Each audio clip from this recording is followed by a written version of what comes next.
Deuxième partie de Politicien, votre rendez-vous politique. Un nouvel invité m'a rejoint, Kabinette Fofana. Vous êtes analyste politique. Merci à vous de m'avoir rejoint pour cette deuxième partie.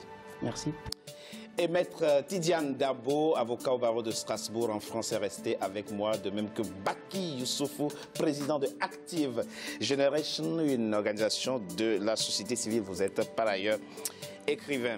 Alors, monsieur Kabinette Fofana, nous parlions donc de la CEDEAO et des innovations de cette organisation sous-régionale qui vient donc de déclarer nul et non avenu le limogeage en 2015 du vice-président sierra-léonais Samuel Sam Soumana par le président Ernest Bai Koroma.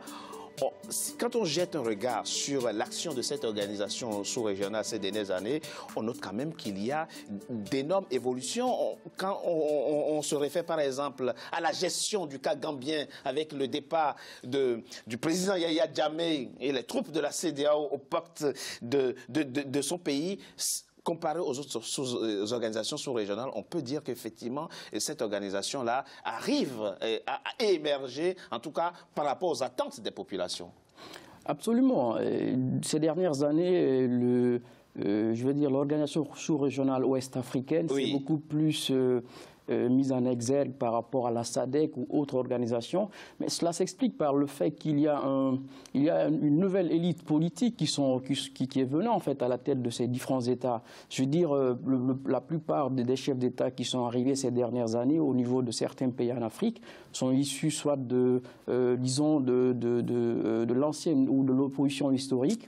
Donc plus ou moins des cadres qui sont assez mieux outillés dans le cadre de, je veux dire, de la relance démocratique et tout, ce qui fait qu'ils ont envie, au-delà de leurs États, d'imprimer un peu la marque qui sera celle de l'organisation ouest-africaine, ce qui fait qu'on a vu un peu la maestria par laquelle l'organisation ouest-africaine a géré le cas gambien et le cas de ce qui s'est passé récemment en Sierra Leone explique un peu ce talent que cette organisation a envie de faire valoir. Envie de prendre dans la sous-région, Maître Dabo, mais il y a encore des espèces d'appendices dans la sous-région, des crises politiques qui encore dans la sous-région que cette organisation a encore du mal à gérer. Je pense notamment à la situation politique au Togo, dont d'ailleurs le président se trouve curieusement être le président d'exercice de cette organisation. Comment l'organisation doit-elle justement faire face à ce genre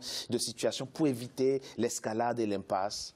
Oui, c'est vrai que ça pose un problème au niveau effectivement de l'exercice de certaines compétences, à savoir que au niveau de la CEDEAO, nous avons une élite aujourd'hui qui est là pour faire bouger les choses. C'est-à-dire que quand on va même au niveau de l'organisation, au niveau des gens qui travaillent au niveau de la commission, des commissions au niveau de la CEDEAO, on voit des gens qui sont vraiment prêts à marquer leurs empreintes sur quand même l'évolution de cette commission. Parce que moi, je fais quand même référence sur le plan encore purement juridique, je fais référence à une originalité au niveau de la saisine de la Cour de justice de la communauté, parce qu'ici, il y a un principe de subsidiarité qui dit que pour pouvoir saisir, par exemple, la Cour européenne des droits de l'homme, il faut d'abord épuiser les voies de recours interne. C'est extraordinaire. Hein?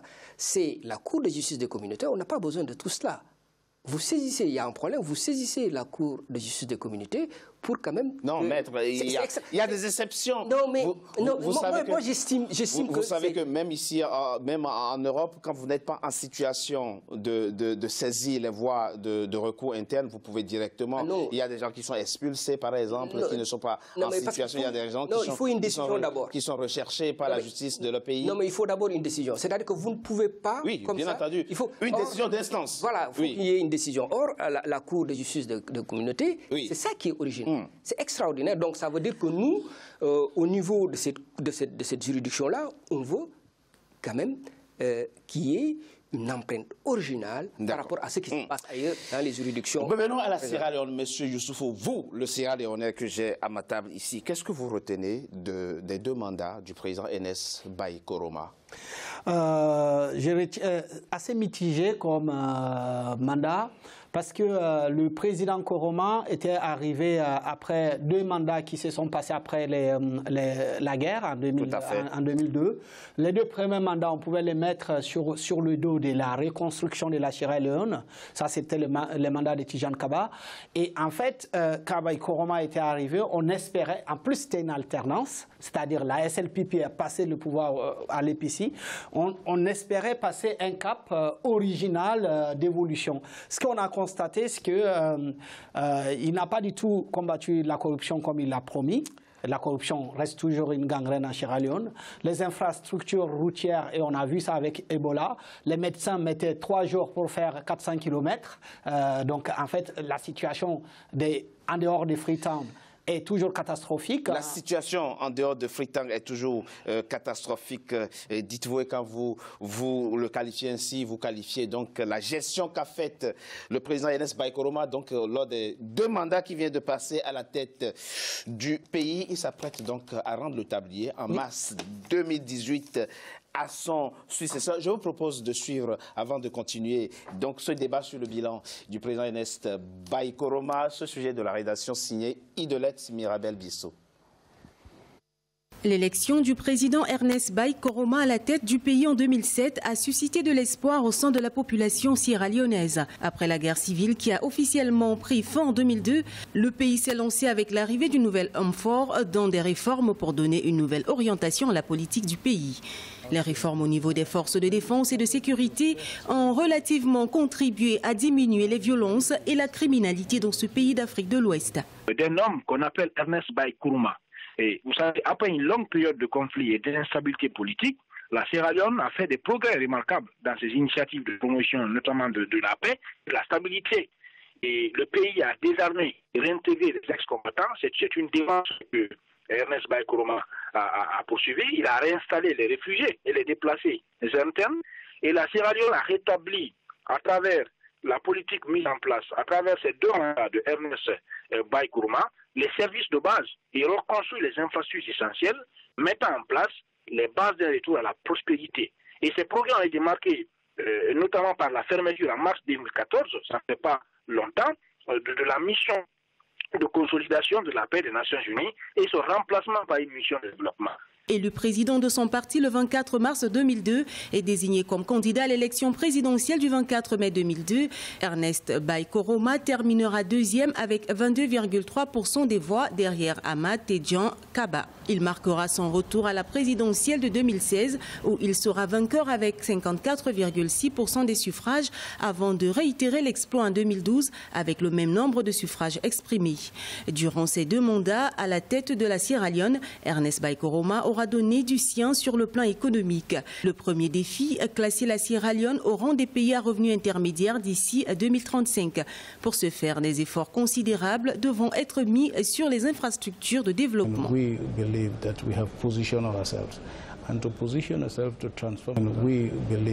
Première, notamment le secteur minier. Ça a été une situation difficile, surtout avec Ebola qui a aussi ralenti l'activité économique. Mais nous sommes restés confiants et déterminés à reconstruire notre économie. C'est pourquoi, avec les investisseurs directs étrangers et notre politique interne, nous avons pensé qu'il fallait poursuivre notre ambition par les infrastructures dans les secteurs de l'éducation, de la santé. La Sierra Leone est connue sur le plan international comme un grand producteur minier, notamment le fer, le diamant et l'or. Avec les réformes minières mises à jour, le pays a connu entre 2008 et 2014 d'importants flux économiques. La contribution du secteur minier, par exemple, dans le produit intérieur brut a quasiment triplé. Elle est passée de 3,7% à 11,6% entre 2011 et 2014. Ces derniers ont cumulé à 20,7% en 2013 avec le lancement de son programme pour la prospérité 2013-2018. Cette croissance à 2 chiffres persistante s'explique par la reprise de la production de minerais de fer, couplée des investissements publics dans des infrastructures, ainsi que par le dynamisme de l'agriculture, du tourisme et des services. Alors, messieurs, quelques chiffres quand même avant de poursuivre cette émission sur la Sierra Leone. Ne parlons pas de la Sierra Leone comme si elle avait un passé très paisible. C'est un pays qui a connu 11 ans de guerre civile, mais c'est un pays qui réussit quand même à se maintenir sur la voie de la relance économique. Nous avons aujourd'hui 4 milliards de dollars de PIB. C'est 7 millions d'habitants, dont 75% ont moins de 35 ans et 40% qui vivent en milieu urbain. La Sierra Leone, c'est aussi un taux de croissance variant entre 4,9 et 5%. Et la Sierra Leone, c'est la stabilité depuis au moins 10 ans. Au moins 10 ans. Et le président, à juste titre, Maître Dabo, revendique la stabilité justement de ces deux mandats. Oui, moi je... En tout cas, sous ces deux mandats. En tout cas, j'estime que quand même, on peut tout dire. Il y a la stabilité, il y a quand même la relance économique, comme vous l'avez dit tout à l'heure. Quand même, ce pays sort d'une période d'instabilité de 10 ans, 11 ans, jusqu'en 2002. Et c'est un pays qui, quand même, qui fait envier certains pays africains qui n'ont pas connu de guerre, un taux de croissance qui va de 4,5 à 6 à 7%. Bien sûr. Et même à un moment donné, jusqu'en 2013, c'était à 20,7%.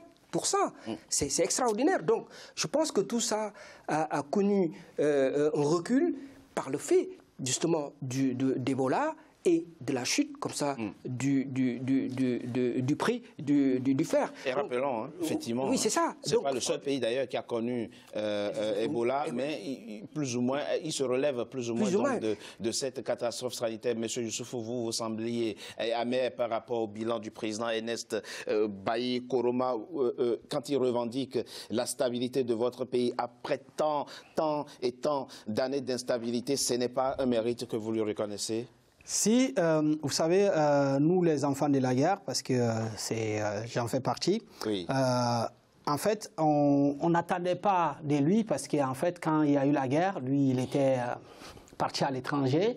On n'attendait pas de lui qu'il s'apitoie sur nous, on attendait de lui qu'il progresse. Parce que ce que vous dites, les progrès qu'il y a eu entre Tidjane Kaba et Ernest Bai Koroma, si vous regardez bien, en 2002, comme disait Maître, on était dans des croissances à 2 chiffres.